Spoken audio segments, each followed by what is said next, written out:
Welcome to BBV media network. நான் உங்கள் வெங்கடேசன். இன்றைய அரசியல் அறிவோம் நிகழ்ச்சியில் நம்மோடு இணைகிறார் சமூக செயற்பாட்டாளர் திரு உதயகுமார் அவர்கள். வணக்கம் சார். எப்படி இருக்கீங்க? நீங்க எப்படி இருக்கீங்க? நான் நல்லா இருக்கேன். டெல்லியில தான் ஒரே போராட்டமா போயிட்டு இருக்கு. உண்ணாவிரதம் இருந்தவர் இன்னைக்கு தான் உண்ணாவிரதத்தை முடிச்சிருக்காரு. நீட் இந்தியாவுக்கு அவசியம் இல்லையா? உங்களோட கருத்து என்ன சார்? நாலேஜ் டெவலப் ஆகணும்னா முதல்ல கல்வி. ஸோ கல்வின்றது தான் ஒரு மனுஷனோட கண்ணை திறக்கிற மாதிரின்னு சொல்லுவாங்க. ஸோ அதான் வள்ளுவரும் சொல்லியிருக்காரு, 2 கண்களில் கல்வின்றது தான் 2 கண்ணை பாவிக்கணும். ஸோ இப்போ பாயிண்ட் என்னன்னா, நீட் தேவையா தேவையில்லையா அப்படின்றத நம்ம 2013 அதை பற்றி யோசிச்சு தான் அவங்க நீட்டுன்னு ஒன்று எட்டு வராங்க. சுப்ரீம் கோர்ட்டு அதை இது பண்ணிட்டு 2017 பேன் இண்டியாவுக்கு நம்ம ரிலீஸ் பண்ணுறோம். 2017 இருந்து நீட்டுக்கு அங்கங்கே சின்ன சின்ன போராட்டமும் அதுவும் வெடிச்சு தான் இருக்கு. ஆனால் அதனால பலன் அடைஞ்சவங்க, அதாவது நீட் எக்ஸாம் எழுதி அது மூலயமா அந்த நாலேஜை டெவலப் பண்ணவங்க எக்ஸாம் எழுதி நல்ல டாக்டராக வந்திருக்காங்க. இப்போ இந்தியாவில் எங்கேயுமே பாயிண்ட் ஸ்ட்ரெயிட்டாக சொல்லணும்னா ஊழல் எங்கேயுமே இருக்கு. ஊழல்ன்றது என்னன்னா, ஒரு சீட்டு வாங்கினா அது காசு கொடுத்து வாங்கலாம். எப்போ நீட்டுன்னு ஒன்று இல்லைன்னா, எந்த மார்க் எடுக்கிறானோ அந்த மார்க் எந்த காலேஜோ அந்த காலேஜ் காசு கொடுத்து எடுத்துக்கலாம். அப்படி இருந்துதான் மாத்துறாரு. என்ன படிக்கணும் பிளஸ் இந்த நீட்டும் எழுதணும், இதுல நல்ல மார்க் இருக்கவங்களுக்கு எந்த காலேஜோ அந்த காலேஜ் கிடைக்கும். பேன் இண்டியாவுக்கு ஒரு டெஸ்ட்னு வச்சு அந்த டெஸ்ட் பேர் நீட்டுன்னு வச்சு கொடுக்குறாங்க. இதுல ஆச்சரியம் என்னன்னா, எல்லாருக்கும் சமமா கல்வி கிடைக்கிறதாங்க தான் பிரச்சனையே தவிர நீட் எதிர்க்கக்கூடாது. இந்தியா ஃபுல்லா சமசீரா ஒரு சிபிஎஸ்சின்னு ஒரு கல்வி முறை எடுத்து வந்தீங்கன்னா எல்லாருக்கும் நாலேஜ் இருக்கும், அந்த டெஸ்ட் எழுதுவாங்க, ஈஸியா பாஸ் பண்ணுவாங்க. இங்க என்ன பிரச்சனை, ஒவ்வொரு ஸ்டேட்டுக்கும் ஒவ்வொரு புக்கு, அந்த புக்ல இருக்கிற எஜுகேஷன் லெவல்ல ஸ்டேட் லெவல்ல சிபிஎஸ்சி பிரிச்சு வச்சு மக்களை பணம் கொடுத்தா நல்ல கல்வி கிடைக்கலாம், பணம் இல்லைன்னா கம்மியான கல்வி கிடைக்கும். ஆனா இந்த நீட் என்ன பண்ணுதுன்னா, பணம் இல்லாதவன் கம்மி கல்வி படிச்சவங்களும் நீட் எழுதி அந்த நாலேஜ் இருந்தா அவன் டாக்டர் ஆகலாம்னு சொல்றான். இதுல இப்ப நம்ம எப்படி தப்பு சொல்ல முடியும்? கரெக்டு தான். ஆனா நீங்க சொல்ற மாதிரி இந்த சமமான கல்வி எல்லா இடத்துலயும் இல்லைன்றதை சொல்லிட்டீங்க இல்லைங்களா? அந்த இப்போ ஒரு கவர்மெண்ட் ஸ்கூல்ல படிக்கிறாரு, ஒரு பையனோ பொண்ணோ படிக்கிறாங்கன்னா அவங்க நீட்டுக்காக தனியா கோச்சிங் போக வேண்டியதா இருக்கு, அங்க பணம் செலவு பண்ண வேண்டியதா இருக்கு. முன்னாடி என்ன விஷயம்னா, இப்போ 1200 முன்னாடி இருந்துச்சு மார்க், இப்போ 2ஆ பிரிச்சுட்டாங்களே, 600 மார்க் 600 அவன் 590 எடுத்தாலுமே கூட மறுபடியும் கோச்சிங் போகணும் அப்படின்றதுதான் ஒரு பெரிய கேள்வியா இருக்கு. ஆமா, கேள்வி என்னன்னா, கவர்மெண்ட் ஸ்கூல் பசங்களுக்கு இந்த மெட்டீரியல்ஸ் எல்லாம் ரொம்ப கம்மியா இருக்குமே, அவங்களோட ஸ்டடி மெட்டீரியல் ரொம்ப வீக்கா இருக்கும், அவங்க எப்படி இந்த நீட் மாதிரி எக்ஸாம்ல பாஸ் பண்ண முடியும்? அதுக்கும் எதனா ஒரு கோச்சிங் போறாங்க, அதுக்கு பல லட்சங்கள் செலவாகுது. நீங்க கவர்மெண்ட் ஸ்கூல்ல படிக்கிற பசங்க நீட்டுக்கு முன்னாடி எத்தனை பேர் டாக்டர் ஆயிருக்காங்க, நீட்டுக்கு அப்புறம் எத்தனை பேர் டாக்டர் ஆயிருக்காங்க நீங்க யோசிச்சு பாருங்க.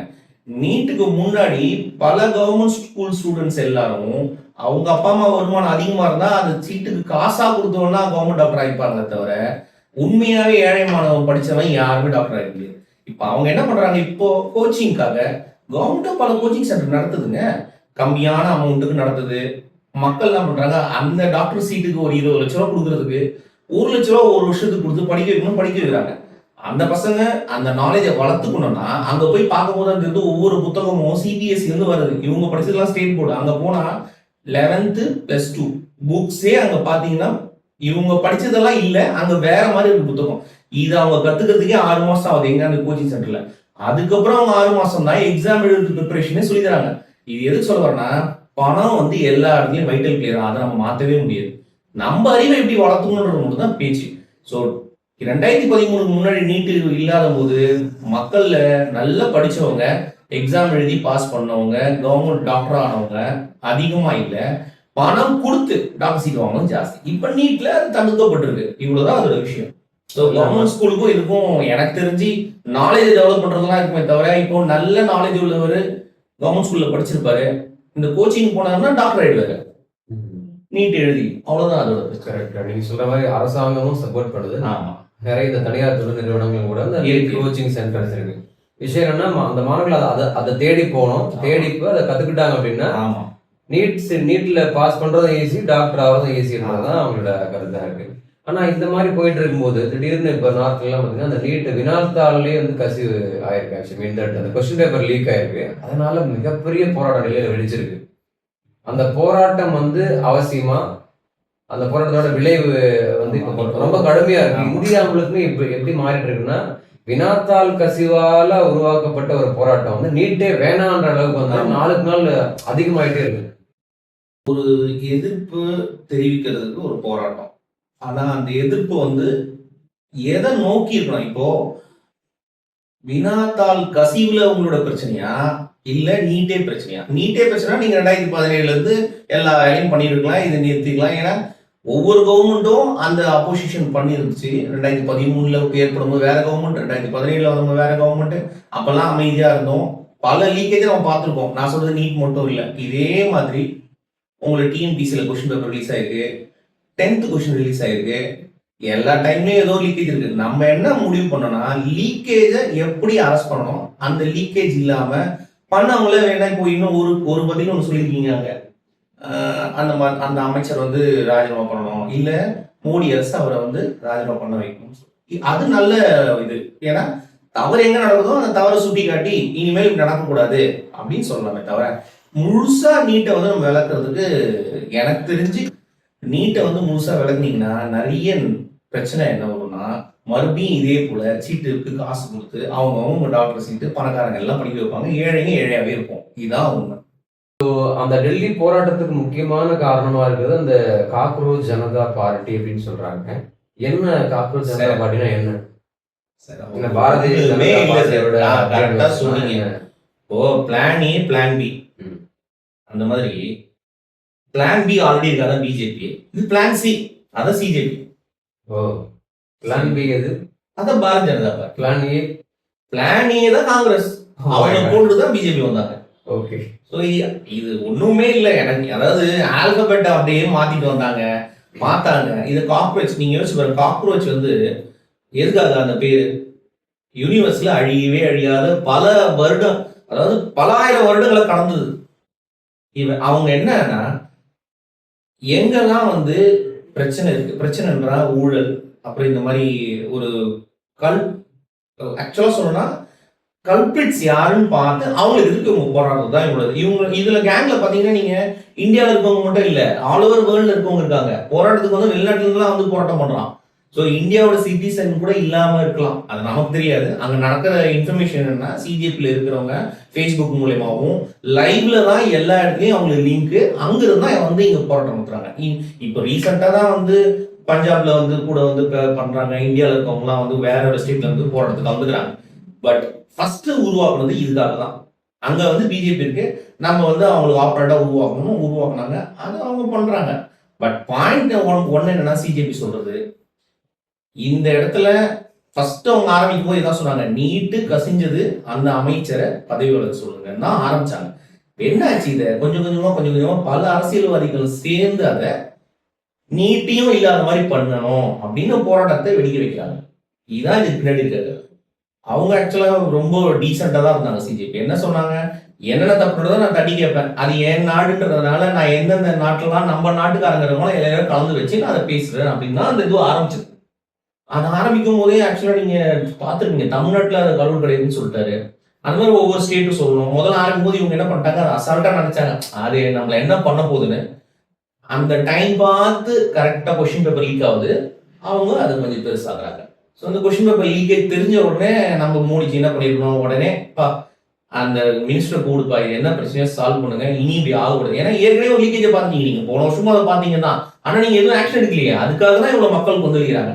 ஆக்ஷன் எடுங்க. இப்போ இன்னைக்கு ஒரு நியூஸ் பார்த்தோம், என்னன்னு அவர் மேல வந்து கண்டிப்பா ஆக்ஷன் எடுக்க போறோம் நாளைக்கு, இல்லைன்னா இனி வர காலங்கள்ல கொஸ்டின் பேப்பர் லீக்கேஜ்னா அந்த பர்டிகுலர் டிபார்ட்மெண்ட்டோ இல்லை யார் பண்ணாங்களோ நல்ல, அதாவது தண்டனை உரிய சட்டத்தை ஏற்ற போறேன்றாரு. அதெல்லாம் ஒரு நல்ல சேஞ்ச் தானே. இப்ப இவ்வளவு நாள் இல்லாத திடீர் எப்படி அவர் யோசனை வந்திருக்கும், இந்த மாதிரி ஒரு ஏன் விரைவு நீதிமன்றங்கள்னா இன்னைக்கும் நம்ம பார்த்துருப்போம் 40 வருஷம் கேஸ் எல்லாம் போயிட்டு இருக்கும். இவங்க பாட்டு லீக்கேஜ் கூடாது, அதனால விரைவா உடனே கொடுக்குற மாதிரி பண்றாரு. நல்ல ஆக்ஷன், அதாவது அங்க ஆக்ஷன் பியூர் ரியாக்ஷன். ஆனா அந்த ஆக்ஷன் கொண்டு வரதுக்கு வந்து ஒருத்தர் வந்து 30 நாள் கிட்ட வந்து உண்ணாவிரதம் இருக்க வேண்டியது இருக்கு, மாணவர்கள்லாம் வந்து அடி வாங்க வேண்டியது இருக்கு, போராட்டம் பண்ண வேண்டியது இருக்கு. கூட நீங்க பாத்தீங்கன்னா ஒரு காவல்துறை அதிகாரி வந்து பணி இடைநீக்கம் பண்ணிருக்காங்க. உன்னை வந்து நீ போராட்டம் பண்ணா உன்னை போதை தவிர்ப்பு சட்டத்துல வந்து உன்னை அரெஸ்ட் பண்றேன்னு சொல்லி மாணவர்களை மிரட்டி இருக்காரு. ஸோ இந்தியாவில் வந்து எல்லாமே போராடி தான் வாங்கணும் அப்படின்றதா இருக்கா அப்படின்றதா மிகப்பெரிய கேள்வி. இல்ல அது எப்பவுமே இந்தியான்னு இல்லைங்க. இப்போ இது என்னடா சம்மந்தம் இல்லாம ஒரு டாபிக் போறோம் நினைக்கிறீங்க. ஒவ்வொரு அணுகுல இருந்து நம்ம உருவாகி 6 அறிவு பெற வரைக்கும் போராட்டமா தான் இருந்துதான் ஒவ்வொன்றும் பெற்றோம். இப்போ ஒரு சண்டே லீவுக்கு நம்மளுக்குலாம் ஒரு சேலரி பர்சனாக இருந்தாலும் Sunday leave, government employees Saturday Sunday leave. இந்த ஒரு சண்டே லீவுக்கு எவ்வளவு போராட்டம் வந்ததுன்னு நமக்கு எல்லாருமே தெரியும். மேலே போற ஆளை போடக்கூடாதுன்றது அதுக்கு எவ்வளவு போராட்டம் நடந்தது, எத்தனை பேர் செத்தாங்கன்னு தெரியும். ஸோ இது போராட்டம்ன்றது என்னன்னா, நமக்கு எது சரிப்படலையோ இந்த சமூகத்துக்கு அதுக்கு போராடுறோம். அந்த போராட்டத்துக்கு பதில் கிடைக்குது. பதில் கிடைக்கலாம் தான் கஷ்டம். ஆனா எனக்கு தெரிஞ்சு இந்தியாவில நல்ல பதிலும் ரொம்ப நேரம் தாழ்ந்தாலும் நல்ல பதில் கிடைக்குது. அது வந்து நம்ம இந்தியா என்ன சொல்றது, ஒரு நல்ல மகாத்மாலாம் வாழ்ந்த நாடுன்றதுனால அது கண்டிப்பா கிடைச்சது. இந்தியாவில வந்து போராட்டம் நடத்தினா அதுக்கான விளைவும் இருக்கு, அதுக்கான பதிலும் இருக்கு சொல்றேன். பதிலும் உண்மையான பதில் இருக்கு. ஸ்டேட் கவர்மெண்ட் வந்து பல வருஷங்களா ஒரே கவர்மெண்ட் இருந்ததுன்னா அவங்க வந்து இதை வந்து வேணும்னு சொல்லி நீட்டை சொல்லி இருந்து இவர் வந்து இப்ப வேணான்னு சொன்னார்னாலும் உங்களுக்கு வந்து ஒரு திருப்தி இருக்கும்.